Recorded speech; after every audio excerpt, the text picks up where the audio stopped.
حق نیوز میں خوشامدید ناظرین، آگے بڑھتے ہوئے خبر شامل کرتے ہیں پنجاب سے۔ وزیر اعلیٰ پنجاب حمزہ شہباز کی زیر صدارت صوبائی کابینہ کا اجلاس جاری ہے۔ صوبے کی سرکاری ملازمین کی تنخواہوں میں 30% اضافے کی منظوری دے دی ہے۔ صوبائی کابینہ نے مالی سال 2022-23 کی بجٹ تجاویز کی منظوری دے دی، جس کے مطابق صوبے میں وفاق کے طرز پر تمام ایڈ ہاک ریلیف تنخواہوں میں ضم کرنے کا فیصلہ کیا گیا۔ پنجاب حکومت 15% اضافی تنخواہوں کے ساتھ 15% ڈسپیرٹی الاؤنس بھی دے گی، جو صرف مخصوص سرکاری محکموں کے ملازمین کو ہی ملے گا۔ صوبائی کابینہ نے اجلاس میں پینشنرز کے لیے بھی اچھی خبر سنا دی، جس کے مطابق پینشن میں 5% اضافے کی تجویز کے برعکس 15% اضافے کی منظوری دے دی۔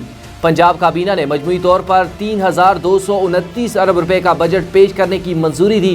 اجلاس میں سالانہ ترقیاتی پروگرام 2022-23 کی منظوری کے علاوہ کینسر کے مریضوں کو مفت ادویات کی فراہمی کے لیے MOU کی بھی منظوری دے دی۔ اجلاس سے خطاب کرتے ہوئے وزیر اعلیٰ پنجاب حمزہ شہباز نے کہا کہ بجٹ دستاویز صوبائی وزراء، چیئرمین، P&D، سیکرٹری خزانہ اور متعلقہ حکام نے دن رات محنت کر کے تیار کی۔ حمزہ شہباز نے کہا کہ بجٹ میں صوبے کی عوام کو حقیقی معنوں میں ریلیف دینے کے لیے اقدامات تجویز کیے گئے۔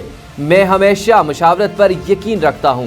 حالیہ بجٹ سیاسی و انتظامی ٹیم کی مشاورت سے تیار کیا گیا۔